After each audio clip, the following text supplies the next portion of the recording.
8 មីនាជាថ្ងៃអ្វីបាទសូមគោរពអញ្ជើញបងប្អូនមកចូលរួមនៅប្រធានបទមួយនេះជាមួយខ្ញុំបានតែមុននឹងចូលដល់ប្រធានបទខ្ញុំសូមសូមបងប្អូនជួយចុចមេដៃដល់ channel រូបខ្ញុំផងដើម្បីជាការលើកទឹកចិត្តហើយសូមបងប្អូនជួយ comment ដើម្បីជាការចូលរួមគំនិតនិងបងប្អូនជួយចុច subscribe ឬខ្មែរយើងហៅថាជាវណាបាទដើម្បីភ្ជាប់ទំនាក់ទំនងបាទអរគុណទុកជាមុនបងប្អូនបាទអញ្ចឹងយើងត្រឡប់មកដល់ប្រធានបទយើងវិញគឺ8មីនាជាថ្ងៃអ្វីបាទពិភពលោកបានបង្កើតថ្ងៃ8មីនានេះឡើងគឺដើម្បីរំលឹកដល់គុណរបស់ស្ត្រីណាបាទថ្ងៃ8មីនាជាថ្ងៃទិវាសិទ្ធិនារីបាទឬយើងហៅថាសិទ្ធិស្ត្រីបាទឬយើងហៅមួយយ៉ាងទៀតថាជាការដឹងគុណដល់ស្ត្រីដែរព្រោះអីយើងនិយាយទៅកណាមនុស្សកណាមានសិទ្ធិគឺអាចធ្វើនៅគុណនៅបការៈបានអញ្ចឹងណាបាទបើយើងនិយាយពីប្រវត្តិកាលវិញស្ត្រីឬនារីនេះគឺជាតួអង្គដែលតំណាងឲ្យភាពត្រជាក់ភាពទន់ភ្លន់ភាពមានកម្លាំងចិត្តមានការលើកទឹកចិត្តណាបាទតួអង្គនារីបាទគាត់បើសិនជាកន្លែងណាមាននារីកន្លែងនោះមានភាពត្រជាក់បាទមានភាពរុងរឿងមានភាពរីករាយបាទអញ្ចឹងណាបាទតួអង្គនារីបាទអញ្ចឹងហើយបានជាគេបង្កើតទិវាសិទ្ធិនារីនេះឡើងមិនមែនមានន័យថាអ្នកនារីឬស្ត្រីគាត់មានសិទ្ធិត្រឹមតែថ្ងៃ8មីនានេះទេមិនមែនទេបាទគឺគាត់មានសិទ្ធិជារៀងរាល់ថ្ងៃដោយតែបរិសុទ្ធដែរបរិសុទ្ធក៏មានសិទ្ធិបរិសុទ្ធទោះបីជាគាត់គ្មានថ្ងៃណាដែលថាជាថ្ងៃដែលគេធ្វើទិវាសិទ្ធិបរិសុទ្ធប៉ុន្តែគាត់មានសិទ្ធិដូចតែគ្នាដែរថ្ងៃណាគាត់មានសិទ្ធិសេរីភាពណានារីក៏ដូចគ្នាដែរថ្ងៃណាគាត់មានសិទ្ធិសេរីភាពដែរប៉ុន្តែគេបង្កើតទិវាសិទ្ធិនារីឬសិទ្ធិរបស់ស្ត្រីនេះឡើងគឺក្នុងបំណងបញ្ជាក់ថាស្ត្រីជាមាតាពិភពលោកអញ្ចឹងណាបាទ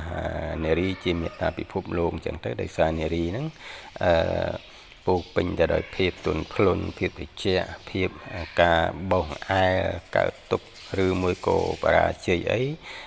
មាននារីមានស្ត្រីនៅជួយជ្រោមជ្រែងបរោះបាទដោយពាក្យមួយគេថានៅពីក្រោយអ្នកក្លាហានតែងតែមានស្អីស្អាតអញ្ចឹងណាបាទអញ្ចឹងស្អីស្អាតមានន័យថាគាត់នឹងជាអ្នកលើកទឹកចិត្តជាអ្នកលើកទឹកចិត្តជាអ្នកផ្ដល់កម្លាំងចិត្តជាអ្នកជួយទំនុកបំរុងគ្រប់យ៉ាងទាំងផ្លូវចិត្តផ្លូវកាយដល់បរោះដល់អ្នកក្លាហានបាទដូចព្រះបាទជ័យវរ្ម័នទី7មានភរិយារបស់ព្រះអង្គគឺម្ចាស់ក្សត្រីជ័យវរ្ម័នជាព្រះក្សត្រីទី2បាទប៉ុន្តែព្រះនាងមានបញ្ញាវាងវៃណាស់បាទជួយទាំងពីផ្នែកចំណេះដឹងជួយទាំងពីនៃការលើកទឹកចិត្តក៏ឲ្យដល់ព្រះអង្គជ័យវរ្ម័នទី7អញ្ចឹងណាបាទអញ្ចឹងហើយខ្ញុំសូមចូលរួមថាថ្ងៃ8មីនានេះជាថ្ងៃគោរពនៅទិវាសិទ្ធិនារីអញ្ចឹងសូមនារីទាំងឡាយសូមប្រើសិទ្ធិខ្លួនឲ្យបានល្អអញ្ចឹងណាសូមប្រើសិទ្ធិខ្លួនឲ្យបានល្អចេះគោរពប្តីលើកទឹកចិត្តឲ្យប្តីក៏មើងងាយប្តីបាទប្រើសិទ្ធិខ្លួនឲ្យត្រូវបាទកុំប្រើសិទ្ធិនឹងទៅលេងអ្វីដែលនាំឲ្យខូចខាតកិត្តិយសខូចខាតទ្រព្យសម្បត្តិខាតបងលុយកាក់ខាតពេលខាតវេលាឧទាហរណ៍ដូចលេងល្បែងបាទលេងអីចឹងអាហ្នឹងហើយផឹកស៊ីអីប៉ោឡែអីអាហ្នឹងនារីក៏មិនគួរប្រើសិទ្ធិហ្នឹងទៅប្រើដែរបាទយើងពាក្យថាសិទ្ធិសេរីភាពនេះគឺគេសំដៅទៅលើថាការប្រើសិទ្ធិហ្នឹងទៅលើអ្វីដែលនាំឲ្យចំណេញនាំឲ្យរីកចម្រើននាំឲ្យរុងរឿងនាំឲ្យមានសុភមង្គលបើសិនជាយើងប្រើសិទ្ធិទៅលើអ្វីដែលបំផ្លាញខ្លួនយើងដែលធ្វើឲ្យយើងអាប់អោនកិត្តិយសដែលធ្វើឲ្យយើងថោកទាបដែលធ្វើឲ្យយើងខាតបង់ដែលធ្វើឲ្យយើងដួលរលំឬបរាជ័យនោះគេមិនហៅថាសិទ្ធិទេបាទគេមិនហៅថាសិទ្ធិទេសិទ្ធិហ្នឹងគឺគេហៅក្នុងលក្ខណៈបច្ចេកទេសគឺថាក្នុងលក្ខណៈ ជាអ្នកចេះដឹងបាទប៉ុន្តែបើសិនជាបុគ្គលទាំងឡាយណាដែលប្រើសិទ្ធទៅក្នុងរឿងបំផ្លិចបំផ្លាញខ្លួនឯងអាប់អោនកិត្តិយសខ្លួនឯងបង្ខិនបង្ហើយខ្លួនឯងហ្នឹងហើយបង្ខាតបំផ្លិចបំផ្លាញទ្រព្យសម្បត្តិលុយកាក់ខ្លួនឯងអាហ្នឹងគឺជាការល្ងងខ្លៅទៅវិញទេមិនមែនជាការប្រើសិទ្ធទេណាបាទអញ្ចឹងខ្ញុំសូមចូលរួមប៉ុណ្ណឹងសូមចូលរួមថាថ្ងៃ8មីនានេះជាថ្ងៃទិវាសិទ្ធិនារីសិទ្ធិស្ត្រីប៉ុន្តែមិនមែនតែថ្ងៃនេះមួយទេណាបាទថ្ងៃណាក៏នារីមានសិទ្ធិដែរតែគ្រាន់តែថាសូមប្រើសិទ្ធិឲ្យបាន